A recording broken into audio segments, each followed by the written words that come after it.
जो मांग है इस धरना मंच की कि बहुत ही आर्बिट्रेरी लोगों का डिलीट किया गया है, उसको देखने की जरूरत है। किसी को फायदा कराने के लिए इस तरह के किया जा रहा है या किसी के प्रेशर में ये सब किया जा रहा है।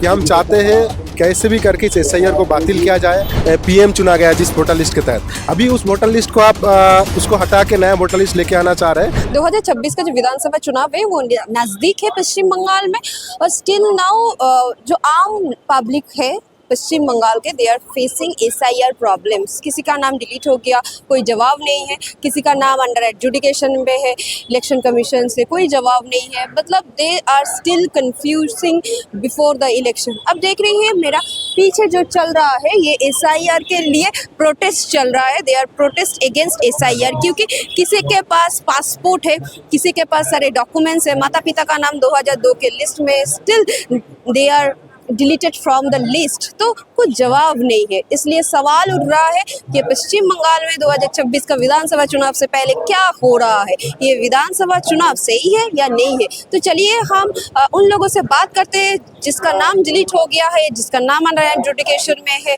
क्या होने वाला है, क्या होगा। तो चलिए हम उन लोगों से बात करते हैं।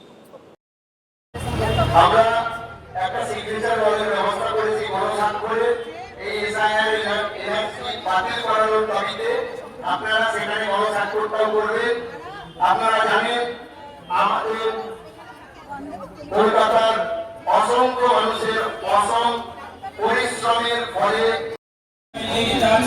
আমরা জানি সমস্ত সমাধানের sir, we are living 2026 and still we are fighting for ये जो सिटीजनशिप। ये जो इलेक्शन कमीशन कर रहा है और बीजेपी हर तरह से सपोर्ट कर रहा है, तो बीजेपी एक तरफ बोल रहा है बंगाल में हम लोग आप लोगों के साथ है, आप लोगों के पास है, फिर भी ये सिटीजनशिप को लेकर क्वेश्चन उठ रहा है। इसके बारे में आप क्या बताना चाहिए? देखिए, ये एक सिस्टम हो रहा है, अगर कोई इलीगल है उसको रोका जा रहा है, उसमें किसी को कोई प्रॉब्लम नहीं है।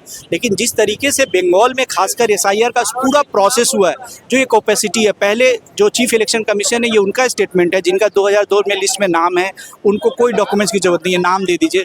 फिर सडनली एक लॉजिकल डिस्क्रिपेंसी का आया, उसमें 60 लाख से ज़्यादा लोगों को डाल दिया गया।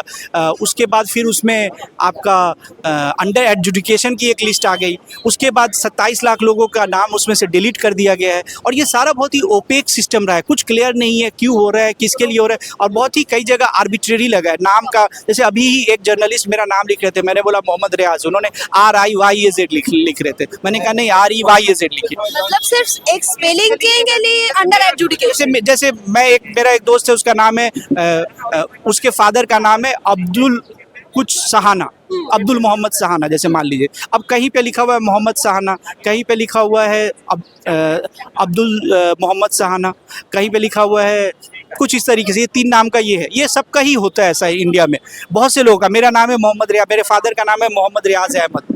अब कहीं पे मेरा नाम है मोहम्मद रियाज, मेरे फादर का नाम है मोहम्मद इश्तियाक अहमद। अब कहीं पे मोहम्मद इश्तियाक लिखा हुआ है, कहीं पे इश्तियाक अहमद लिखा हुआ है। इसके अलावा स्पेलिंग गलती कर दी, इश्तियाक ISHTE होगा कि आई होगा, अलग अलग जगह ने अलग अलग लोगों ने। और कई बार ये गलती इलेक्शन कमीशन की, मैं इस बार का बता रहा हूँ। 2026 की फाइनल लिस्ट आई है ना, मेरे फादर का नाम जैसा मैंने बताया MD इश्तियाक अहमद लिखते हैं, हमने वही फॉर्म भरा था सबके लिए, सब भाई के नाम में, father's name MD Ishtiaq Ahmad, उन्होंने सब भाई में लिखा है MD Ishtiaq Ahmad. Final list की बात कर रहा हूँ, एक भाई के नाम में सिर्फ MD इश्तियाक लिखा हुआ, अहमद गायब हो गया। ये हमने नहीं किया, हमने फॉर्म भरा, लेकिन इलेक्शन कमीशन ने गलती कर दी। ये एक मैं इस बार के लिस्ट का बता रहा हूँ, जो 20 साल पहले लिस्ट बनी है 95 में, 2000 में, उसमें तो बहुत सारी गलती है। हमारे एक प्रोफेसर है, अंडर एजुकेशन थे, डीन है यूनिवर्सिटी के, उनका नाम है सैफुल्ला, और उनका सैमुल्ला कर दिया था, F की जगह M लिख दिया था। ये गलती तो इलेक्शन कमीशन ने करी थी, उनके जो भी BLO या जो भी स्टाफ जो फिल कर रहे थे उन्होंने करी थी। इसके लिए आज जो है बहुत सारे, कल ही एक स्टोरी आई है टेलीग्राफ में, एक जैदुल हक नाम के जर्नलिस्ट है, 60 साल के हैं, उनके सुंदरबन एरिया में उनके दादा के नाम से कॉलेज है, उन्होंने ज़मीन, उनकी फैमिली ने ज़मीन डोनेट की थी, जिस ज़मीन में कॉलेज बना हुआ है, कलकत्ता यूनिवर्सिटी के अंदर एफिलिएटेड कॉलेज है, जिसमें जो उनके दादा के नाम से कॉलेज है उनका नाम डिलीट कर दिया गया। क्यों? क्योंकि जैदुल हक नाम है उनका, और मोल्ला जो सरनेम होता है बंगाल में, उनके 2002 वाले लिस्ट में नाम है जैदुल हक मोल्ला। और अभी एग्जैक्टली सर, हम जब खड़गपुर गए थे, एक जन ने बोला हम लोगों के पास पासपोर्ट है। इलेक्शन कमीशन ने नहीं बोला जब पासपोर्ट होगा तो और कोई चीज का डॉक्यूमेंट्स का जरूरी नहीं है। मेरे पास पासपोर्ट है, मैं वोट भी दे चुकी, फिर भी मेरा नाम डिलीट हो ऐसे गया। बहुत सारे केसेस हैं जिनका पासपोर्ट है। हमारे आलिया यूनिवर्सिटी के एक प्रोफेसर है मोहम्मद शमीम अख्तर, उनके पास पासपोर्ट है, उनके पास सारा डॉक्यूमेंट्स है, उनका नाम भी डिलीट है। उनका बेटा जो MBBS पढ़ रहा है अभी, वो उनका नाम भी दो लोगों का घर में नाम डिलीट कर दिया। ऐसे बहुत सारे। तो जो मांग है इस धरना मंच की कि बहुत ही आर्बिट्रेरी लोगों का डिलीट किया गया है, उसको देखने की जरूरत है। और ये एक कोई टेम्परेरी रिप्राइव, जब तक ये सारा डिसीजन नहीं हो जाए तब तक इन लोगों का नाम क्लियर करके इन्हें वोट दिया जाए जो लिस्ट है, क्योंकि ये लोग हमेशा से वोट देते आए हैं। ऐसी स्टोरी है जो 90 साल की औरत है जो जब से इलेक्शन हो रहा है हिंदुस्तान में तब से वोट दे रही है, और उनका नाम काट दिया गया है। और दूसरा बात है कि आपने बताया पासपोर्ट है, पासपोर्ट कितने लोगों के पास है? जो गरीब लोग हैं, जो उनका भी कटा है। एक प्रोफेसर है IIM में, और ऐसा नहीं है, बहुत सारे मुस्लिम का कटा है, लेकिन ऐसा नहीं है सिर्फ मुस्लिम का कटा है, मटुआ का कटा कम्युनिटी में कटा है, राजवंशी में कटा है, और मतलब बहुत ही एलीट पढ़े लिखे बंगाली हिंदू का भी कटा है। एक प्रोफेसर IIM कलकत्ता की है, उनका नाम कट गया है। उनके फादर, उनके ग्रैंडफादर एयरफोर्स में थे, उनका नाम काट दिया गया है। तो ये जो आर्बिट्रेरी सिस्टम है, इसको एक रीवर्क करने की जरूरत है। इसके लिए एक टेम्परेरी रिवाइव की जरूरत है। यही इस धरना मंच की 42 दिन से ये प्रोटेस्ट पार्क सर्कस में चल रहा है, ये हमारी यही मांग है।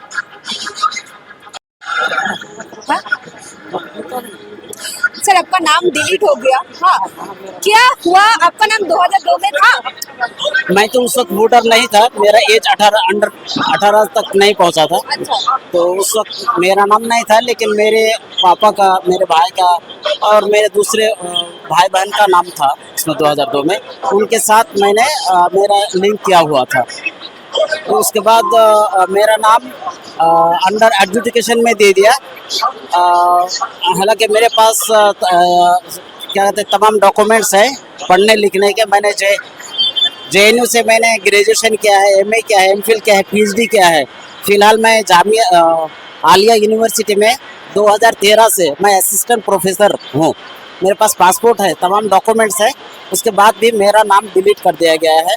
हालांकि मेरे पास कोई नोटिस नहीं आया है, मेरी कोई हियरिंग नहीं हुई है। सर, आपने जब अप्लाई किया, आपका BLO ने क्या बोला, क्यों हुआ?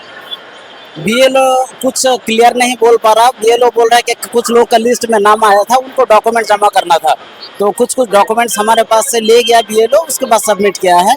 उसके बाद फिर डिलीट में नाम आ गया। मेरा कोई हियरिंग नहीं हुई है। सर, इलेक्शन कमीशन ने बोला था ना, जब आप लोगों के पास पासपोर्ट रहेगा तो और कोई चीज का डॉक्यूमेंट्स का जरूरी नहीं है।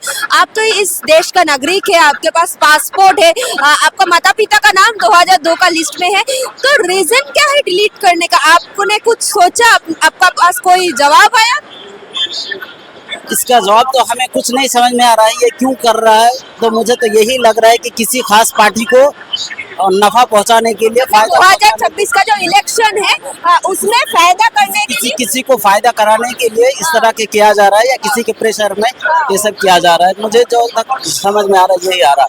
मेरे पापा का, मेरी मम्मी का, मेरे भाई बहन का सबका नाम है।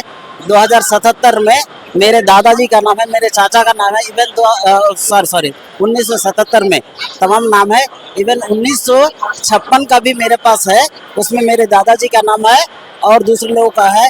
इवन मैं चैलेंज करता हूँ उस अथॉरिटी को, जो लोग SIR करा रहे हैं, जो लोग डॉक्यूमेंट चेक कर रहे हैं, इवन हमारे गृह मंत्री, हमारे होम मिनिस्टर, उनको, हमारे प्रधानमंत्री जी को मैं चैलेंज कर सकता हूँ। अगर उनके पास मेरे पास इतने सारे डॉक्यूमेंट्स हैं, उनके पास अगर उतने सारे डॉक्यूमेंट्स होगा तो मैं अपने नागरिकता में छोड़ दूंगा। इंडियन सिटीजनशिप में छोड़ने के लिए तैयार हूँ। 2026 में still you are fighting for the citizenship. Still हालांकि 100 साल से पुराना हमारे पास डॉक्यूमेंट है, लेकिन 2026 में अगर हम we are fighting for our citizenship to prove our citizenship here. जब तक इस वक्त हम लोग को साइंस के लिए फाइट करना था, इनोवेशन के लिए फाइट करना था, 4G 5G हो गया, still now we are fighting for the citizenship. तो यही तो हमारे मुल्क की तरह मतलब पीछे रहने का असल सबब है। हमको रहना चाहिए था किसी और काम में, हमारे लाइन हमको लाइन में खड़ा कर दिया गया है। हम जो लोग मजदूर हैं, जो लोग टीचर्स हैं, जो लोग इंजीनियर है, प्रोफेसर, तमाम लोगों को लाइन में खड़ा करके इस मतलब इसको ये तमाशा बना दिया है पूरे देश को, पूरे सिस्टम को गड़बड़ कर दिया है, खत्म कर दिया है। Thank you. दीदी, एसआईआर को लेकर बहुत दिनों से बहुत कुछ चल रहा है, बट इलेक्शन नजदीक आ गया है, इस वक्त कुछ नहीं तैयार हुआ, तो आपने क्या बोलना चाहिए? क्योंकि पश्चिम बंगाल में बहुत सारे नाम डिलीट हो गया है जो रहना चाहिए था। जो 2002 में माता पिता का नाम है, उनका वोटर आईडी कार्ड है, पासपोर्ट है, फिर भी नाम डिलीट हो गया। ये एसआईआर का जो प्रक्रिया है वो बिल्कुल सही नहीं है, वो सबको मालूम है, सबके सामने ये बिल्कुल आ चुका है कि जो लोग इसका अधिकारी है, एक्चुअल में जो लोग वैध है, वो डिलीटेड हो गया, तो उसको छोड़ के ये वोट कैसे वैध होगा? तो इसके लिए अभी क्या करना चाहिए? इसके लिए ये मेरे हिसाब से इसके लिए अभी जो इलेक्शन है उसमें जो पहला वोटर लिस्ट था उससे सिर्फ डेट एंड लेट वोटर को छोड़ के सबको वोटाधिकार देना चाहिए। इस इलेक्शन हो जाने के बाद सारी जो पार्टीज है उसको लेके एक बैठक करना चाहिए कि ये एसआईआर कैसे करना चाहिए, जरूरत है कि नहीं, सारी पार्टियों से एक साथ बैठ के ये तय करना चाहिए।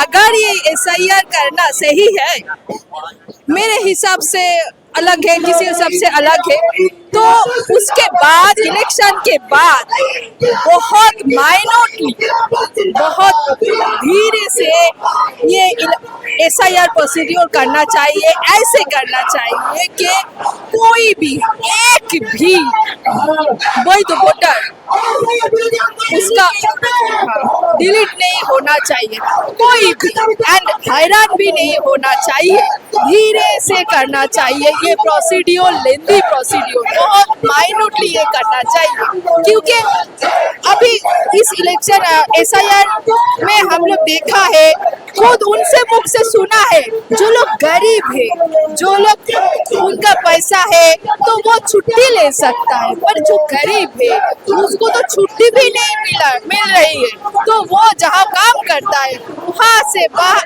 बार छुट्टी लेके ट्राइब्यूनल जाने से उनका काम चली जा सके, तो फिर उनका रोटी का रेस्पॉन्सिबिलिटी कौन लेगा? ये कौन लेगा? जो लोग दिन का काम करता है, दिन अंदर दिन खाता है, उसका खाने का इंतजाम कौन करेगा? ये सोचना चाहिए था, जिसको हम लोग निर्वाचित किया हुआ था पिछले इलेक्शन में, वो तो उसका जो रेस्पॉन्सिबिलिटी है वो नहीं पालन कर रही है। उसको सोचना चाहिए, उसको रहना चाहिए। जो लोग अभी विपद में है, तकलीफ में है, उसको पास रहना चाहिए, उसको साहस देना चाहिए। कुछ नहीं होगा, सबको साथ हम हैं और सबको वोटाधिकार मिलेगा। इसके बाद हम लोग ये लोग के सोचेंगे, फिर धीरे से ये करेंगे। ये तसल्ली तो उनको देना पड़ेगा। ये तो जो अभी हमारे एक सौ नागरिक है, सौ जोधा, उसको देखा पोस्टर लेके घूम रही है कि सुसाइड के राइट लेने के लिए, तो ऐसे करके डिप्रेस होके अगर कहीं सुसाइड कर लिया तो उसका दाय कौन लेगा? ये तो उनको सोचना चाहिए। পাঠাই ছোট বাঁধন তৈরি হও, জোট বাঁধো, জোট বাঁধো, জোট বাঁধো, তৈরি হও। এসআইআর বাতিলের দাবিতে ডাক পাঠাই, জোট বাঁধো, তৈরি হও, জোট বাঁধো, জোট বাঁধো, জোট বাঁধো, তৈরি হও। বিজেপির খিলাফের দাবিতে ডাক পাঠাই, জোট বাঁধো, তৈরি হও, জোট বাঁধো, জোট বাঁধো, জোট বাঁধো, তৈরি হও। বিজেপির বিরুদ্ধে ডাক পাঠাই, জোট বাঁধো, তৈরি হও, জোট বাঁধো, জোট বাঁধো, জোট বাঁধো, তৈরি হও। एसआईआर को लेकर आप लोगों का लगातार प्रोटेस्ट चल रहा है, बट इलेक्शन कमीशन ने कुछ नहीं बोला और बीजेपी हर तरफ से इलेक्शन कमीशन को सपोर्ट कर रहा है। बीजेपी ने भी कुछ नहीं बोला कि 2026 का इलेक्शन नज़दीक है, उसके पहले बोला बंगाल में हम लोग सनातनी का सरकार बनाएंगे। तो इस विषय में आपका राय क्या? देखिए, हम तो इसके बारे में यही बोलना चाहते हैं कि अभी जो SIR चल रहा है ये कम्प्लीटली अनकॉन्स्टिट्यूशनल है। अभी बीजेपी और ECI का जो सेटिंग है उस सेटिंग के तहत अभी SIR किया जा रहा है। इसमें सबसे महत्वपूर्ण बात यही है कि SIR के तहत हम जो दिख रहा है कि कई जगह में माँ का नाम इंक्लूडेड है और उसका बेटा जो वो एक्सक्लूडेड है। ये सबसे घटिया SIR हुआ है जिसमें CI के पास कोई प्रिपरेशन नहीं था। एक गॉटअप केस के तहत SIR हो रहा है जिसके तहत अभी बीजेपी सरकार को, बीजेपी गवर्नमेंट को, सेंट्रल गवर्नमेंट को कुछ सुविधा देना की कोशिश कर रहे हैं कि बंगाल में भी उसका सरकार बनाया जाए। लेकिन हम इसमें हमारा प्रोटेस्ट का यही राय है, हमारा प्रोटेस्ट का यही डिमांड है कि हम चाहते हैं कैसे भी करके इस SIR को बातिल किया जाए और हमारा मूवमेंट जारी रहेगा। हम इससे यहाँ पे बीजेपी का सरकार बनाने नहीं देंगे। मतलब ये जो इतना सारा नाम अंडर एडजुडिकेशन में ये सारे वोटर्स वोट नहीं दे पाए 2026 में, तो इफेक्ट तो बहुत ज्यादा होगा सरकार गठन करने में। देखिए, वही सबसे बड़ा सवाल है कि आप देखेंगे 2025 का जो वोटर लिस्ट था जिसमें लोकसभा चुनाव हुआ, जिसमें PM चुना गया जिस वोटर लिस्ट के तहत, अभी उस वोटर लिस्ट को आप उसको हटा के नया वोटर लिस्ट लेके आना चाह रहे हैं और वो भी इतना जल्द से जल्द लेके आ रहे हैं कि उसमें मोर देन 90 लाख पीपल जिसका नाम अभी तक एक्सक्लूडेड है। हाँ। तो ये सबसे बड़ा सवाल है कि ऐसे एक वोटर लिस्ट आप लेके आ रहे हैं जिसमें 90 लाख से ज़्यादा लोग जिसमें मतदान नहीं कर पाएंगे, तो जो सरकार बनेंगे वो कैसे एक बेहतर सरकार हो सकता है जिसमें 90 लाख से ज़्यादा लोगों का चुनाव वैलिड कैसे हो गए? एग्जैक्टली सबसे बड़ा सवाल वही है कि आप PM बना सकते हैं 2025 का वोटर लिस्ट को लेकर, और जब CM बनाने का बात आता है, जब बंगाल में विधानसभा वोट का बात आता है, तब आप SIR करके नया वोटर लिस्ट की बात कर रहे हैं। तो हम समझते हैं कि ये सबसे बड़ा एक बहुत बड़ा कॉन्स्पिरेसी है, इसका खिलाफ हर किसी को जाना चाहिए। इसीलिए हमारा मूवमेंट जारी है, जारी रहेगा।